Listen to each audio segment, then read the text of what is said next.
Muy buenos días, compañeras, compañeros.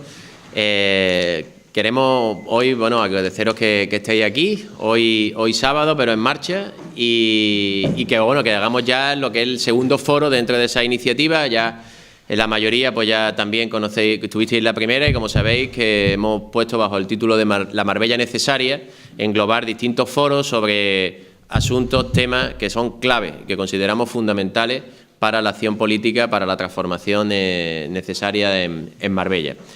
Después de abordar el turismo, ahora vamos a tratar otro asunto que también está muy relacionado con el turismo, pero que va más allá, evidentemente, y es el del empleo.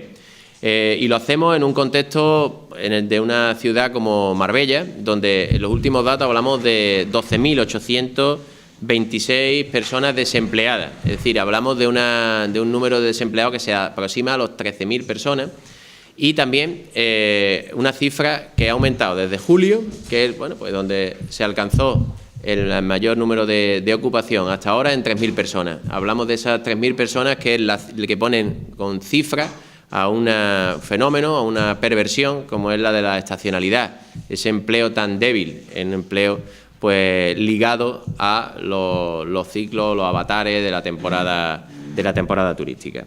Pero lo hacemos también en un contexto que no podemos dejar a un lado de una convocatoria en marcha de huelga feminista para el próximo 8 de marzo. Y evidentemente, si hay un apartado donde la desigualdad pues se marca, se ahonda, se perpetúa y se reproduce, es en el mercado laboral, en el del empleo. Por tanto, ese empleo necesario también tendría que ser un empleo que iguale a mujeres y hombres, que los ponga pues en pie de igualdad en cuanto a derechos. Y también lo hacemos pues escasamente 3 días después de otro hito que ha sido la huelga la manifestación, la marcha de las pensiones, la del 22F, que también en Marbella tuvo su reproducción y que ha tenido pues importantes ejemplos en toda España. En más de 100 ciudades se salió de forma coordinada. Pues también el empleo necesario es un empleo que consolide derechos, y que consolide derechos que, ligado a otras luchas fundamentales como es de las pensiones, permita pues pensiones como una política social y de justicia justa en el futuro. Por tanto, vemos cómo como movimiento político social hoy estamos aquí pues sentados, pensando, compartiendo, debatiendo, reflexionando, pero todo esto lo que nos tiene es que cargar de argumentos, cargar de iniciativas, cargar de razones y de ideologías para salir a la calle, para ponernos en marcha y en acción, como estamos, de hecho. Ayer mismo pues aprobamos en el Pleno del Ayuntamiento por unanimidad, y fue a impulso de la propuesta que elevamos desde Izquierda Unida, pues que la limpiadora, el colectivo feminizado de limpiadoras del Ayuntamiento, pues por primera vez, porque desde que están trabajando desde hace décadas, muchas de ellas están en jornada parcial, en media jornada, pues ahora van a poder acogerse, a las que así lo soliciten, a jornada completa. Bueno, pues vamos a romper con eso, pues uno de los elementos de la brecha salarial, como es la temporalidad. Se va a abrir con eso la posibilidad de que puedan tener unas cotizaciones para llegar a unas pensiones dignas y adecuadas sin tener que jubilarse, como se da en algunos casos, y en una profesión tan penosa como la de la limpiadora hasta los 70 años, pues efectivamente se están generando derechos desde la acción. Pero, como decimos, es importante que esa acción venga desde un pozo de reflexión, de ideología, de propuestas y de alianzas. Y por tanto hoy pues hablaremos del empleo en distintas facetas. Luego tendremos una mesa más enfocada al empleo público, desde la administración, pero desde luego hay palabras clave hoy, como pueden ser el de la precariedad, palabras clave como es el de la igualdad, palabras clave como es la siniestralidad, que también es otro gran mal que sufre nuestro empleo, o las privatizaciones. Por tanto, yo tampoco, sin extenderme más, lo que voy es a dar paso, que es mi cometido hoy, a nuestro primer ponente, que es nuestro compañero, yo creo que en primer lugar nuestro compañero de Izquierda Unida, Eduardo Garzón, que ya estuvo aquí antes de las elecciones municipales para hablarnos de empleo, precisamente, de esa iniciativa de empleo garantizado. Y él, bueno, pues yo creo que lo conocéis, además de, bueno, un militante pues siempre dispuestos a colaborar con nuestra asamblea y con otras. De hecho, bueno, viene de Arriate, que ayer mismo estuvo allí en la serranía de Ronda, pero también, además de esa militancia, pues nos puede hablar en otras facetas pues como experto, economista, como miembro del Comité Científico de ATAC, como, bueno, lo vemos en debates en las televisiones nacionales, en artículos, ahora mismo hace escasos días, ¿no? Se publicó también un nuevo libro sobre la economía de española en los últimos años. En definitiva, pues tiene toda esa producción científica también. Y luego, todo eso, que es lo más complicado, yo creo que es lo que más enriquece ese perfil, es que luego en la acción, que es a lo que vamos, porque no nos sirve de nada la teoría, si no lo vamos a llevar a la práctica, pues en el Ayuntamiento de Madrid, que ha sido el ayuntamiento y sigue siendo en muchas facetas referente para los ayuntamientos que queremos transformar y cambiar, pues han estado plantando pues cara con políticas al gobierno del Partido Popular, el señor Montoro, el señor de Guindo. Lo de señor es por deformación, que sea lo de señor, no es porque lo sea, y porque nos enseñaron educación. Yo creo que también es algo que tenemos, ¿no?, los trabajadores y trabajadores.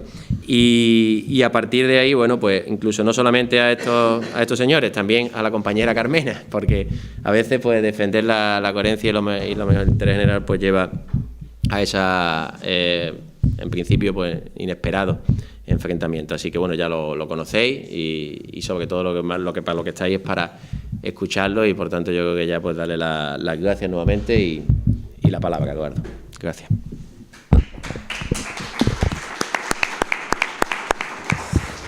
Nada, muchísimas gracias a ti, Miguel, por esta presentación y tu primera exposición, y por supuesto muchísimas gracias por invitarme a venir aquí a Marbella a participar en un acto de estas características que creo yo que es tan necesario, ¿no? Lo decías muy bien, necesitamos debatir, necesitamos reflexionar, necesitamos pensar sobre los problemas que afectan a nuestras comunidades y a nuestras localidades, para luego poder plantear las alternativas que animen a la gente a salir a la calle, a empoderarse y al fin y al cabo, construir un futuro mejor, ¿no? Y por supuesto, muchísimas gracias también a todos vosotros y vosotras por estar aquí. Mi idea y mi intención es realizar una exposición breve, pero desde un punto de vista general, a vuelo de pájaro, de la situación económica y laboral de nuestro país, porque así se van identificando una serie de aspectos que son los problemáticos, que son los que al fin y al cabo dañan a nuestra economía e impiden que podamos tener un nivel de vida digno, ¿no? Y sobre todo, todos y todas las trabajadoras que vivimos en este país, ¿no? Claro, luego también haré una mención breve a las políticas públicas que se pueden desarrollar para dejar luego ya abierto el debate a la siguiente mesa, ¿no? Fijaos, si nosotros tuviésemos que caracterizar la situación del mercado laboral en nuestro país, lo más característico de todo es que desde siempre, y cuando digo siempre me estoy refiriendo pues en los últimos 50 años, en nuestra economía ha sido la que ha registrado una tasa de paro muy superior al resto de los países. O sea, esto ha ocurrido en momentos de recesión económica, pero también en momentos de crecimiento económico. Con la burbuja inmobiliaria solo logramos reducir la tasa de paro oficial, ya hablaré de este tema un poco más adelante, al 8%, ¿no? Cuando en otros países pues esas tasas eran mucho más reducidas. Siempre estamos por encima. Entonces, ¿qué es lo que caracteriza a nuestro país? ¿Qué es lo que ocurre en nuestro país para que tengamos unas tasas de paro estructuralmente superiores a las de nuestros vecinos? Porque algo tiene que haber. Países mucho más pobres que España tienen unas tasas de paro mejores.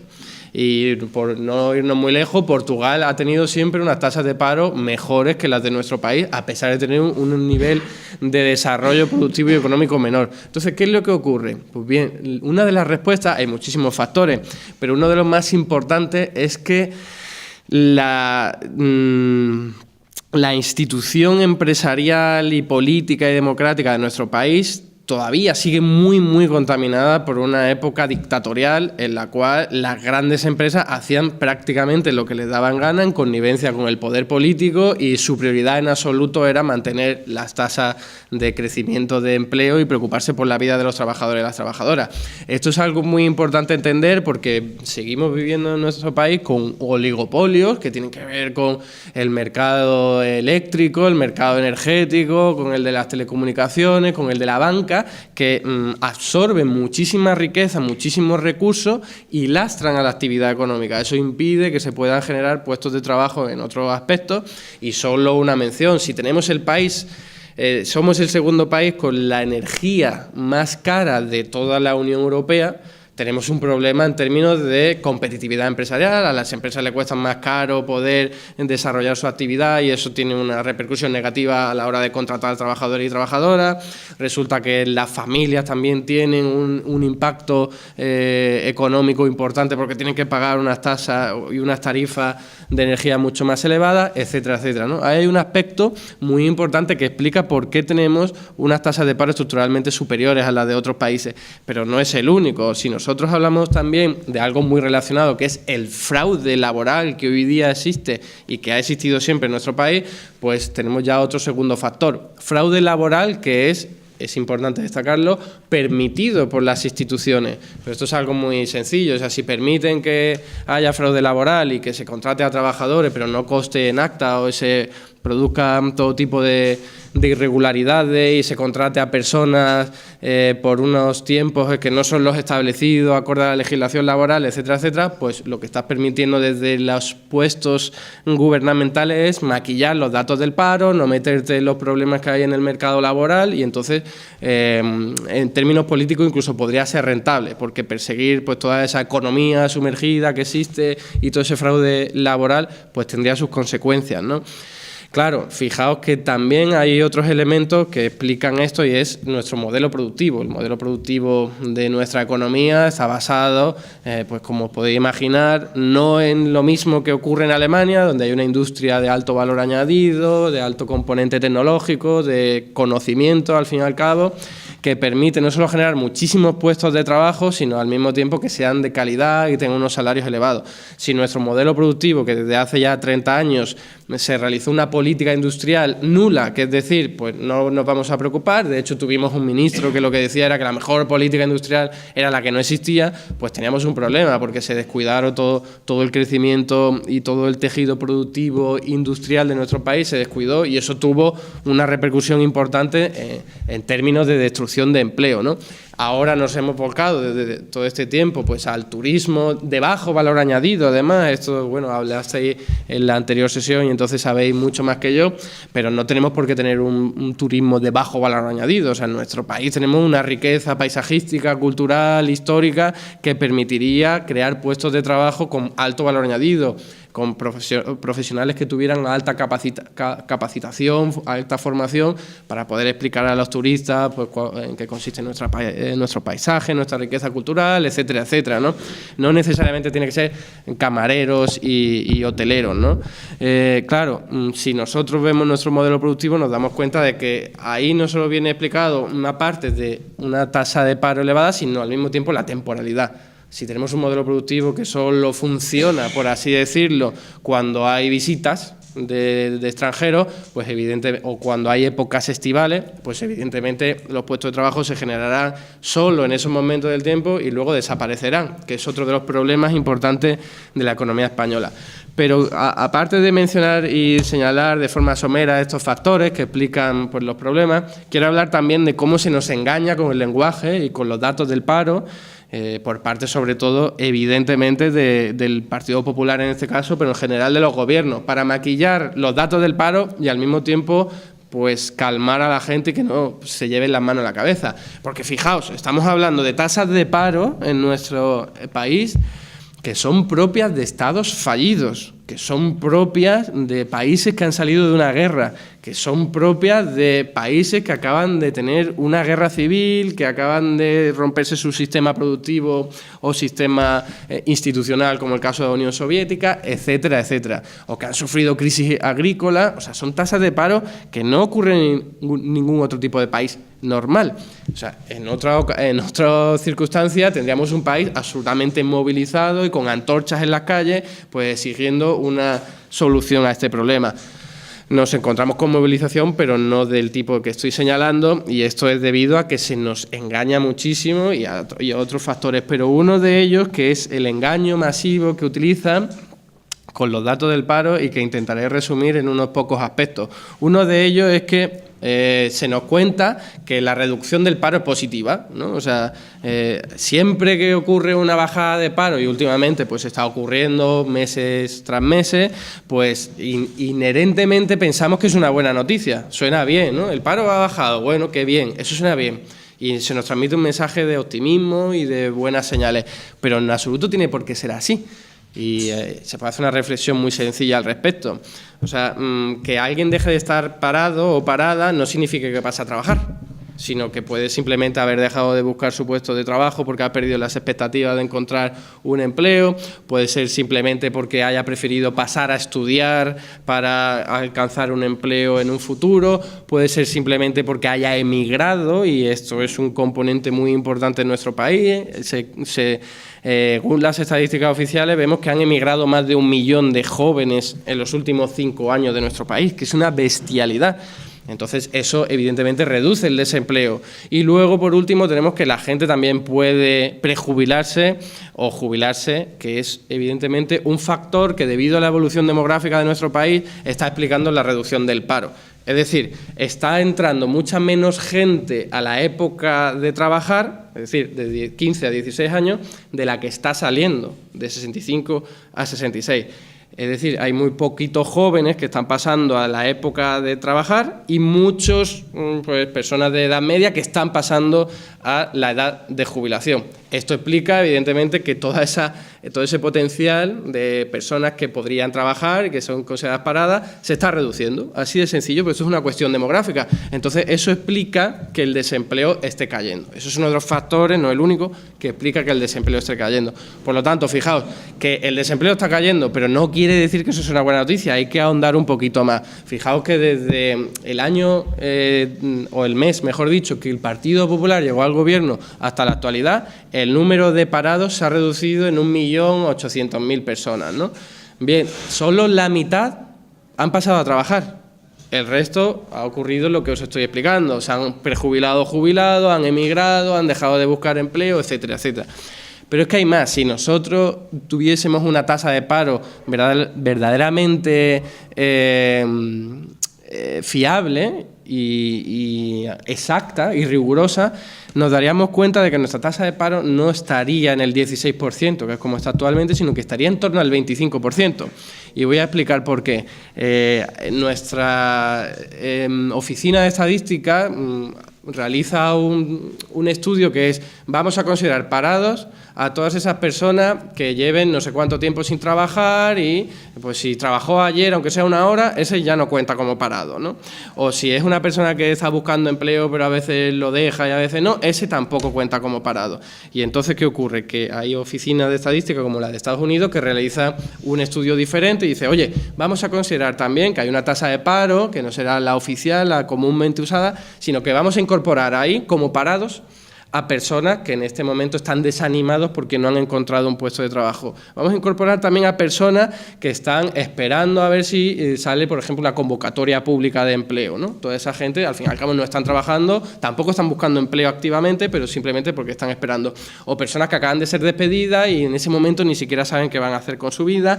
Y también, y esto es lo más importante, a personas, que son sobre todo mujeres, que tienen un trabajo a jornada parcial y que quieren trabajar a jornada completa.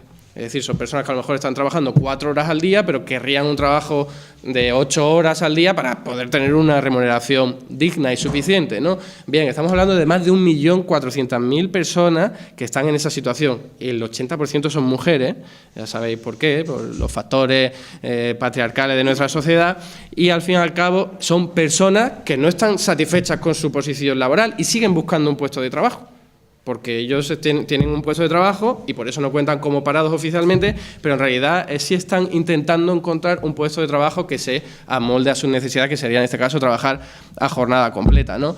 Si tenemos en cuenta todos esos factores que he dicho, entonces el paro, la tasa de paro española sería del 25%. O sea, estamos hablando de un nivel muy superior y, como os decía, propia de estados fallidos, de países que acaban de salir en guerra, etcétera, de una guerra, etcétera, etcétera, ¿no?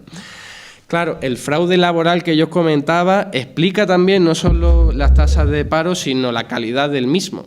Si nosotros tenemos una tasa de paro explicada en su inmensa mayoría porque hay una masiva población desempleada, Eso asusta mucho a la gente que tiene un puesto de trabajo. Porque si tienes a 4 millones o ahora más de 3 millones de personas ahí fuera llamando a la puerta porque quieren un puesto de trabajo y además a casi toda necesidad, tú como empleado vas a decir a tu empleador, oye, por favor, bájame el salario si es necesario o deteriórame las condiciones laborales, pero no me sustituyas porque tengo miedo de que toda esa gente pueda arrebatarme el puesto de trabajo. Eso es lo que explica, al fin y al cabo, que el poder de negociación de los trabajadores y las trabajadoras sea tan reducido, porque hoy día hay muchísimo miedo a perder el puesto de trabajo. Claro, pensad lo que ocurriría en una situación de pleno empleo. Sería absolutamente diferente. La gente no tendría tanto miedo a perder un puesto de trabajo o no tendría miedo y entonces se verían más animados a exigir mejoras salariales y mejoras laborales, ¿no? Cuando hablo también de fraude laboral, estoy hablando de que hoy día pues hay una serie de barbaridades, todo el mundo lo puede ver, por ejemplo, hay... según nuestra legislación, acorde al artículo 15 del Estatuto de Trabajadores, todos los contratos tienen que ser indefinidos, por defecto. O sea, lo normal es que los contratos sean indefinidos. Lo anormal, lo atípico, según nuestra legislación, es que sean temporales. Y, por cierto, que vaya a haber un punto de demanda porque sea Navidad o Semana Santa y se vaya a demandar más, no explica que se contrate a trabajadores temporales, porque el contrato temporal está para cuando no lo has previsto. Pero no me digáis tú que no se prevé que en Navidades o en Semana Santa o en épocas estivales va a haber una mayor demanda. Por lo tanto, esos son contratos fraudulentos, acorde a nuestra propia legislación. ¿Cómo es posible que de 100 contratos que se hacen hoy día, 90 sean temporales, cuando según lo que estoy diciendo, acorde a nuestra legislación, deberían ser la excepción? Ahí hay fraude laboral, evidentemente, y yo decía que no se persigue, por un lado no se ponen medios suficientes, los inspectores y los subinspectores de trabajo no tienen suficientes medios, suficientes recursos, y esto es algo explicado por intereses políticos de, oye, vamos a permitir que se creen puestos de trabajo, aunque no sea respetando las condiciones laborales que se establece en nuestra legislación, porque maquillan los datos del paro. Así de sencillo. Y entonces puede salir el ministro o la ministra de turno a decir que los datos del paro son muy buenos, aunque toda la inmensa mayoría de los nuevos contratos sean temporales, ¿no? Fijaos, de esos contratos temporales logran que nuestro país sea el segundo con la tasa de temporalidad más alta de toda la Unión Europea. Solo nos supera Polonia.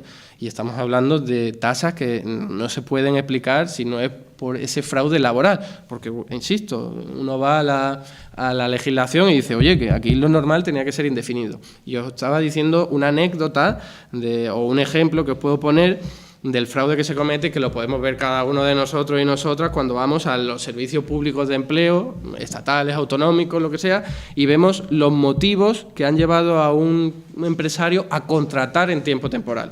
Porque tienen que justificarlo. Nuestra legislación dice, como lo normal es indefinido, cuando sea temporal, justifícame por qué lo estás haciendo. Y solo hay una serie de justificaciones acorde a nuestra legislación. Vale, es que a veces ni siquiera ponen nada. O sea, el propio empresario sabe que tiene tanta impunidad que no le van a perseguir, que no le van a llamar la atención y entonces a veces no hay nada. O sea, en un caso que debería ser absolutamente lógico, podrían mentir, muchos lo hacen, pero es que hay algunos que dicen, ¿para qué no pongo nada? Esto sigo adelante y como sé que no me van a pillar, pues no pasa nada. Fijaos ahí la cantidad de fraude que hay. Luego, otro tipo de fraude que es también que se está extendiendo mucho últimamente, que es el de los falsos autónomos, ¿no? Son personas que deberían ser asalariadas y depender de un empleador porque está sometido a su horario, porque está bajo una jerarquía, porque si se quiere pedir vacaciones tiene que pedirse al jefe. Eso es un asalariado. Da igual lo que ponga en tu contrato, lo importante es la realidad. Si tú dependes de una jerarquía y no eres una persona autónoma que tienes tu propia soberanía, tu propia posibilidad de administrar tu tiempo de trabajo, las vacaciones te las pillas cuando quieres, no tienes un horario que te la esté poniendo el jefe, sino a lo mejor un plazo en el que tienes que entregar una entrega, eso sí es un autónomo. Pero todos los que sean, como estoy diciendo, sometidos y tiene que ir a un centro de trabajo en el que controla pues, los medios, los recursos, un jefe, etcétera, etcétera, esos son asalariados. En términos reales, ¿qué ocurre? Que los empresarios, a pesar de que son asalariados, los contratan como falsos autónomos, como autónomos, para ahorrarse un montón de pagos tributarios, de cotizaciones sociales. Pero eso es fraude. Eso es fraude, debería estar perseguido y no está suficientemente perseguido por el mismo motivo que os estaba comentando. Pero si se hace una inspección laboral ahí, eso florece y en cualquier caso saldría a la luz. Hay otro tipo de fraude que es muy parecido al que acabo de mencionar y que también se está extendiendo mucho últimamente, que es el de los falsos becarios, ¿no?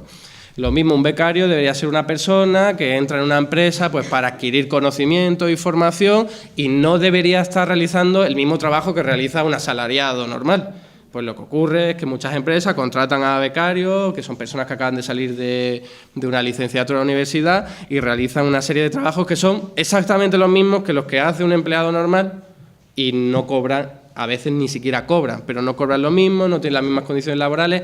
Eso es también fraude y está aumentando muchísimo en los últimos tiempos, ¿no? Claro, todo este fraude es, al fin y al cabo, lo que explica que tengamos unas condiciones laborales y un empleo precario. Fijaos que de los nuevos empleos que se crean, la mitad son de menos de 976 euros mensuales. La mitad de los nuevos empleos son de menos de 976 euros mensuales. Nos podemos imaginar las condiciones que tiene una persona que recibe un contrato de esas características, que no sabe ni siquiera cuánto va a durar, porque no lo he dicho, pero que hoy día tengamos un contrato indefinido no nos dice absolutamente nada, porque desde la reforma laboral del Partido Popular en el año 2012, la única diferencia entre un contrato indefinido y temporal es la indemnización de despido, que además ya es muy, muy reducida. O sea, que ya tener un contrato indefinido y tenerlo temporal apenas hay diferencia. O sea, en este país el despido se podría considerar que es libre. No es gratuito, pero sí libre. Es decir, el empleador te puede echar cuando quiera, lo único que pasa es que va a pagar. Pero con la reforma laboral del Partido Popular en el año 2012 ya paga muy poquito, entonces casi gratis y por lo tanto hay un problema que, por cierto, con la nueva oleada de Ciudadanos, con su manía de hacer un contrato único, quiere seguir desarrollando esta propuesta. Es decir, conseguir que todos seamos, al fin y al cabo, figuras laborales asemejables a las de un contrato temporal. O sea, cuidadito con eso, que es algo que tenemos que combatir muy fuertemente. Claro, decía que el fraude laboral explica todo este tipo de cuestiones y una de los movimientos, de las posibles contestaciones que tenemos que dar es perseguir ese fraude laboral.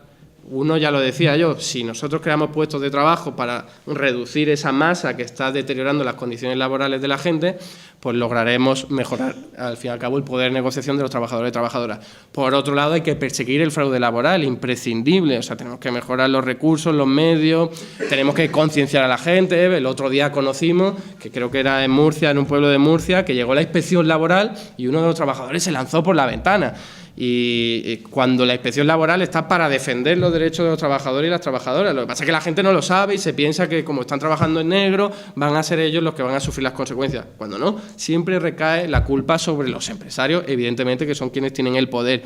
Y de hecho, pues todo aquello que se denuncie y se pueda detectar y comprobar que ha sido fraudulento, siempre sale ganando el trabajador y trabajadora acorde a la legislación. Otra cosa es que luego pues ya sabemos que hay connivencia entre incluso algunos inspectores y subinspectores, porque son locales y con determinada oligarquía y determinadas empresas, al fin y al cabo no lo acaban persiguiendo como deberían. Pero esto es al fin y al cabo una cuestión de regulación y de control.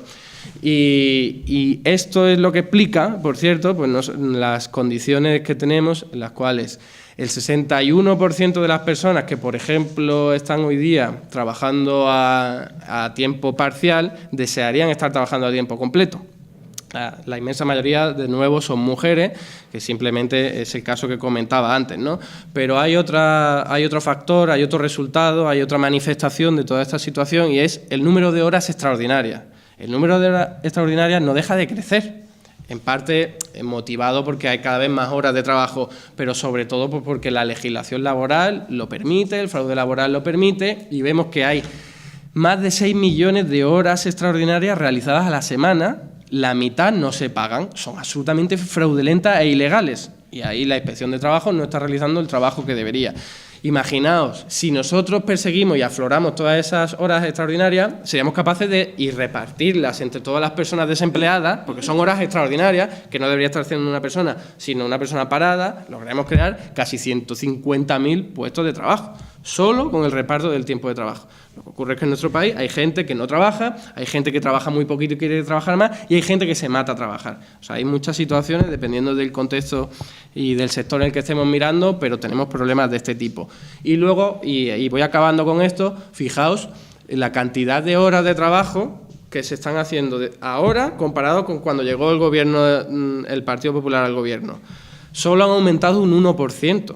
O sea, se han creado más de 1.700.000 empleos desde diciembre de 2011, cuando llegó el Partido Popular, y las horas de trabajo solo han aumentado un 1%, 1,6%.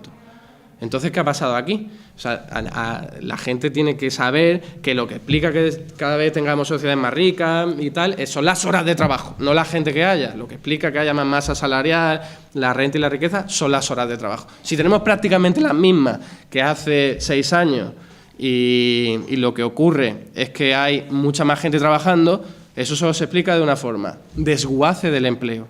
O sea, donde antes había una persona trabajando por 1.000 euros, y en una jornada completa, ahora hay 2 personas trabajando, cada una por 500 euros y a jornada parcial. El resultado es que has aumentado los puestos de trabajo, pero las horas de trabajo, la renta, el salario, la riqueza es igual. Y esto es lo que explica también que se estén maquillando los datos y no sé cuántos empleos creados, pero luego, evidentemente, no estamos viendo que hay una mejora real. Y esto también tiene su correlato, ahora que está tan de moda la cuestión de las pensiones, con los ingresos por la seguridad social. Si los salarios son muy reducidos, las cotizaciones también lo son, y entonces tú estás creando puestos de trabajo, pero los ingresos de la seguridad social, lo que explica que luego se puedan pagar las pensiones, no aumenta tanto. Y entonces dice, oye, aquí falla algo. Claro, falla que el empleo nuevo es de muy mala calidad, por las reformas laborales, por ese fraude laboral que hoy día existe y se permite, y por el enorme desempleo que hay. Por lo tanto, termino con las propuestas, aterrizándolas ya para que den paso a la siguiente mesa, aunque podamos tener ahora un debate reducido, ¿no?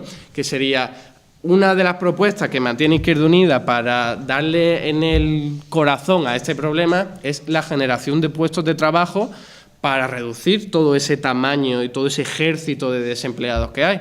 Por lo que os estaba comentando, cuanto menos parados haya, menor presión va a haber y menor miedo sobre los actuales trabajadores, ¿no?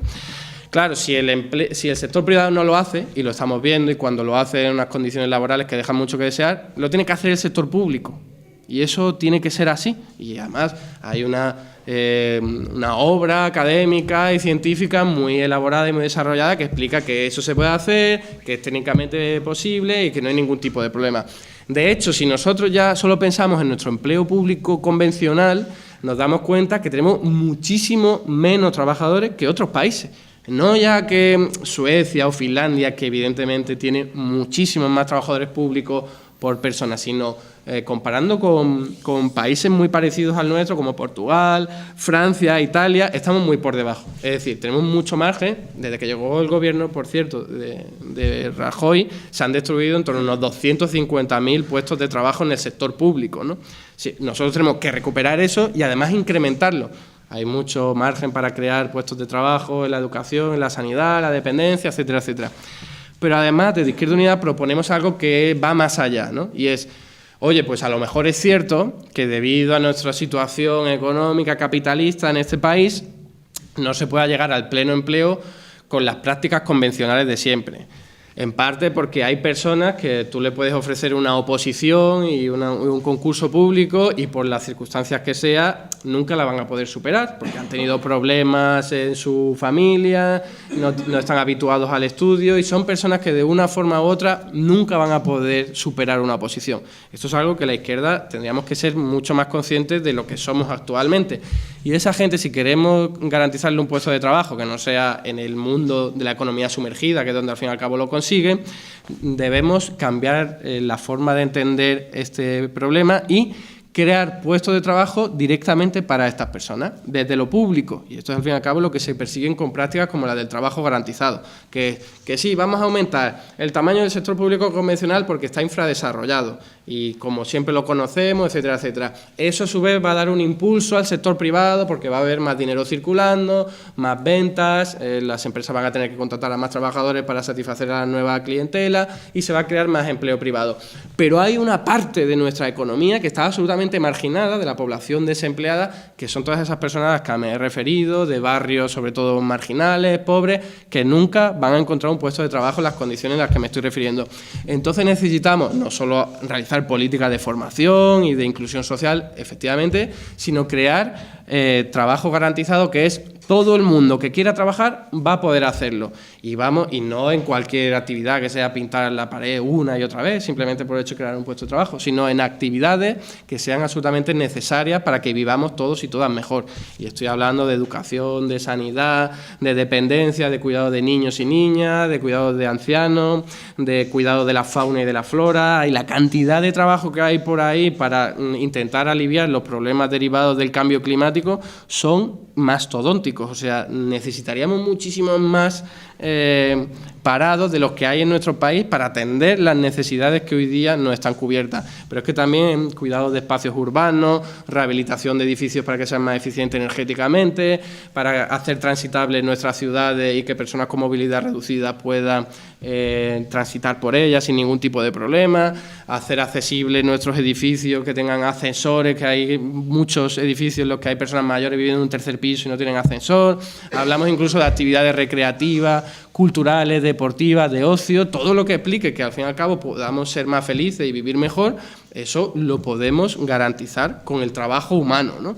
Y evidentemente hay muchos nichos que están hoy día sin ocupar, y al mismo tiempo también hay que tener en cuenta que hay mucho trabajo que ya se realiza hoy día, pero está invisibilizado, no está remunerado, no está dignificado y además no está repartido entre hombres y mujeres porque recae sobre todo sobre las segundas, ¿no? Todo ese trabajo no remunerado, que es al fin y al cabo lo que explica en buena medida esa brecha de género que comentaba Miguel, tiene que ser resuelto. Y es muy fácil crear trabajo sobre esas actividades, que se creen escuelas infantiles donde se cuiden a los niños y a las niñas con profesional capacitado para ello, donde sean tanto hombres como mujeres y no recaiga solo en las mujeres en el espacio privado, que la responsabilidad de cuidar a un anciano no sea del propio familiar, como hoy día ocurre, sino que sea una responsabilidad colectiva de nuestra comunidad. Entonces pase a un centro de mayores, donde haya personal capacitado, donde sea gratuito, donde también pueda haber hombres y mujeres cuidadores y no solo mujeres.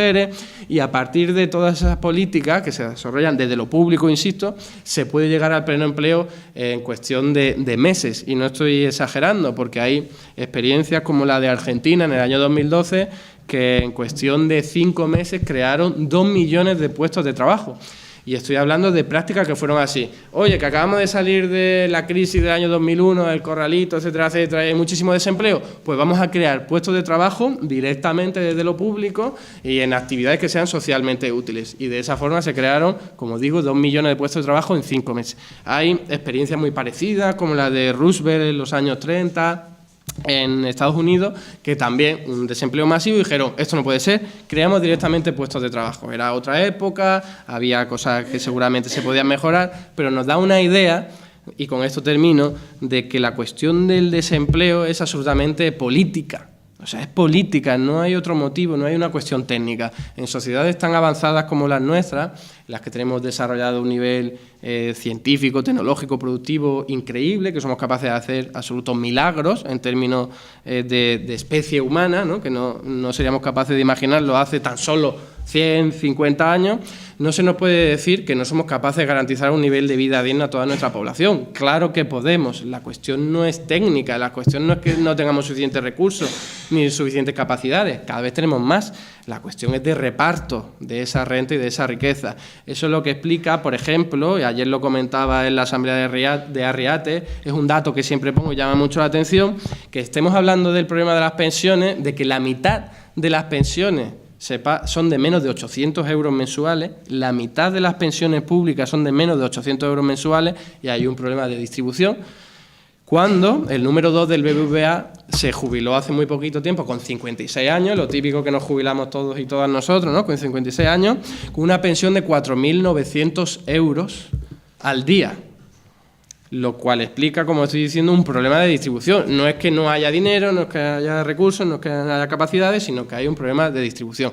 Eso es lo que explica que haya también un paro masivo sobre el que hay interés en el que persista, por lo que estaba comentando. Cuanto más desempleo masivo, lo que ocurre es que los empleados tienen más miedo de perder su puesto de trabajo y entonces aceptan cualquier tipo de reducción salarial y laboral. Con lo cual, como es un problema de carácter político y no técnico, la solución también es política y consiste en que los sectores públicos, los gobiernos, tanto estatales como autonómicos como locales, se pongan manos a la obra para crear todos los puestos de trabajo que hagan falta, perseguir también ese fraude laboral al que hacía mención y, evidentemente, lograr así que vivamos en sociedades lo más ricas posible, lo más justas posible y con un nivel de vida digno para toda la población. Y nada más, lo dejo aquí para que podamos continuar. Muchas gracias por la atención.